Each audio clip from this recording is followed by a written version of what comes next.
kenapa melarikan diri Mas? Nggak menyerahkan polisi Mas? Nah kalau saya langsung menyerahkan diri ke polisi, keenakan pihak kepolisian. What? Bro, what are you talking about, man? Iya, nanti nggak kerja.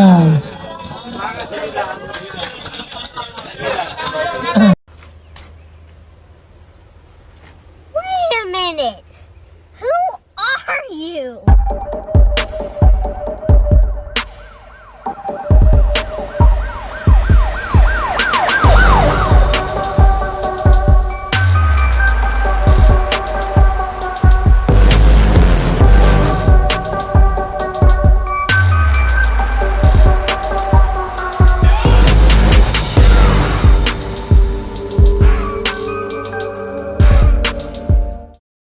Warga di sekitaran Jalan Mula Warman, Tembalang, Jawa Tengah, belakangan digemparkan dengan temuan jasad seorang pria yang dicor di sebuah depo isi ulang air minum dan gas LPG bernama Arga Tirta pada Senin tanggal 8 Mei tahun 2023.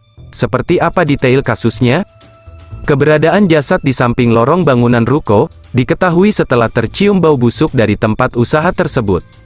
Setelah digali, jasad korban yang dipastikan merupakan jasad pemilik usaha tersebut, ditemukan dalam kondisi dipotong menjadi 4 bagian, yaitu di kepala, tangan bagian kanan dan kiri, serta tubuh bagian bawah, sedangkan kakinya diikat tali rafia dan badannya ditutupi bantal. Potongan-potongan tubuh tersebut dibungkus dalam karung, kemudian ditanam dan dicor di gang kecil samping tempat usaha korban.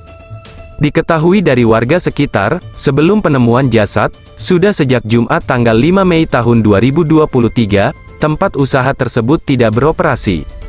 Iswargono, 50 tahun, pemilik ruko tempat jasad tersebut ditemukan, mengaku sudah mencium bau busuk dari tempat kejadian perkara sejak Sabtu, tanggal 6 Mei tahun 2023. Ruko miliknya tersebut disewa selama 3 tahun oleh seseorang berinisial IW, 53 tahun, IW sendiri sudah menyewa tempat Iswargono selama 2 tahun terakhir. IW memang diketahui tinggal di ruko tersebut, sedangkan keluarganya tinggal agak jauh dari TKP. IW diketahui mempunyai karyawan pria berinisial HN yang baru bekerja sekitar 1 bulan di tempat usaha milik IW. Selain HN, IW juga mempunyai karyawan perempuan berinisial YL yang sudah bekerja dengan IW selama 2 tahun.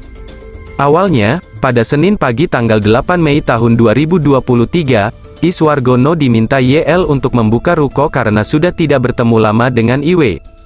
Kemudian, YL ditemani suami Iswargono masuk ke dalam ruko dengan kunci cadangan. Setelah masuk, suami dari Iswargono malah mencium bau busuk dan melihat kaki manusia. Iswargono mengaku terakhir kali melihat IW pada Kamis, tanggal 4 Mei, pada hari yang sama, YL juga mengatakan sempat berjumpa IW untuk mengantarkan makanan. Sementara itu, HN pamit pada YL pulang ke Banjarnegara pada Sabtu, tanggal 6 Mei. HN berpamitan pada YL sambil menyerahkan kunci kontrakan. HN juga mengaku pada YL sudah berpamitan dengan IW pada hari Jumat. Menindaklanjuti kasus ini, Kepolisian Semarang telah mengamankan 1 orang berinisial IM untuk dilakukan pemeriksaan dengan status sebagai saksi. IM yang berprofesi sebagai pedagang nasi angkringan, setiap harinya berjualan di samping kanan tempat usaha milik korban hingga larut malam. Selasa, tanggal 9 Mei tahun 2023, polisi melakukan olah TKP, sejumlah barang bukti baru juga ditemukan, di antaranya pakaian yang diduga milik korban, dan sudah menimbulkan bau tak sedap. Selain itu juga ditemukan linggis, tali rafia, bantal dan setengah sak semen. Polisi juga telah menemukan sebilah pisau dapur di dekat tubuh korban. Selain itu, di dalam bangunan tempat usaha korban juga masih terlihat jelas bercak darah, mulai dari sekitar depan meja televisi tempat istirahat, hingga ke tangga menuju lorong, lokasi korban ditemukan. Hasil autopsi menunjukkan korban meninggal disebabkan dari hantaman benda tumpul di kepala dengan kening kiri yang tembus hingga rahang kanan. Pada Selasa malam, masih di hari yang sama, polisi berhasil menangkap tersangka utama, yang tak lain adalah HN, karyawan korban. Penangkapan dilakukan di rumah kerabat tersangka di daerah perbatasan Banjarnegara dan Purbalingga. Polisi terpaksa melumpuhkan tersangka dengan timah panas karena tersangka berusaha kabur.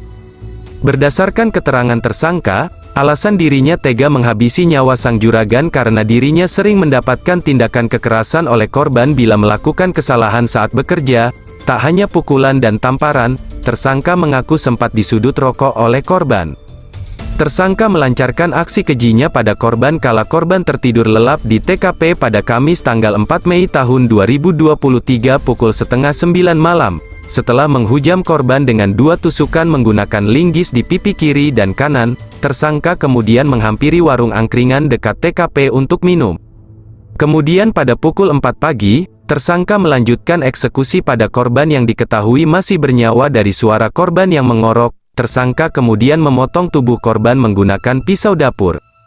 Setelah selesai melakukan eksekusi, tersangka menyeret jasad korban menuju lorong. Di hari Sabtu sore, tersangka mengecor jasad korban. Semen didapatkan dari rumah korban, di Sumur Boto. Setelah dicor, tersangka keluar dari ruko, lalu membuang karpet, tas dan barang bukti yang lain. Tersangka juga sempat mengambil uang hasil penjualan galon pada hari itu sebesar 7 juta rupiah. Uang tersebut digunakannya untuk bersenang-senang seperti membeli rokok, makanan, mencari perempuan serta memberikannya pada IM si pemilik angkringan. Polisi masih terus melakukan penyelidikan dan pendalaman mengenai kasus ini. Berdasarkan keterangan pemilik warung angkringan, dirinya memang dihampiri tersangka yang menceritakan apa yang baru saja dilakukannya pada sang juragan.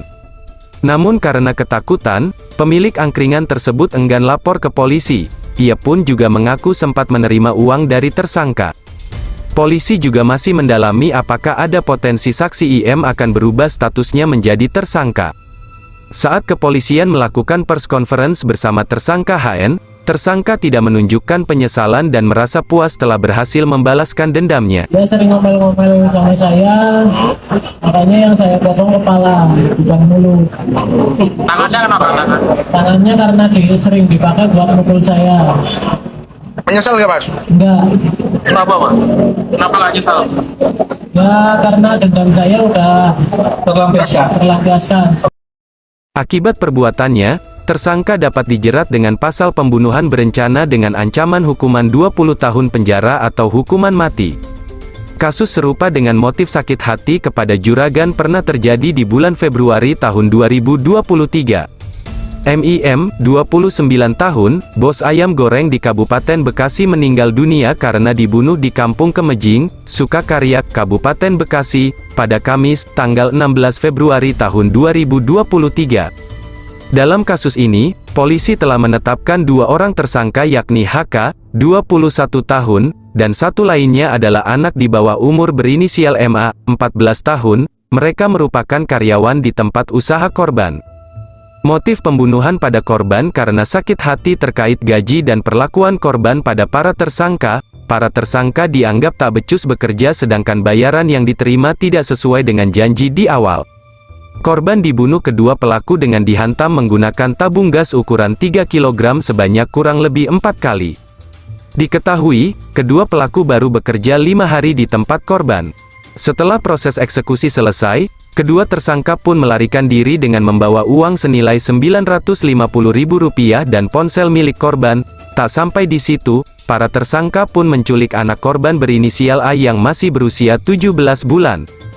Atas perbuatannya itu, pelaku dijerat dengan pasal berlapis, yaitu pasal pembunuhan berencana, pencurian dengan kekerasan dan juga penculikan, dengan ancaman hukuman maksimal hukuman mati. Sedangkan tersangka MA akan diproses dengan Undang-Undang Nomor 11 Tahun 2012 tentang Sistem Peradilan Pidana Anak dengan ancaman hukuman maksimal 15 tahun penjara. Hal tersebut lantaran tersangka MA merupakan anak di bawah umur. Dari kasus ini, hal apa yang bisa sobat pelajari?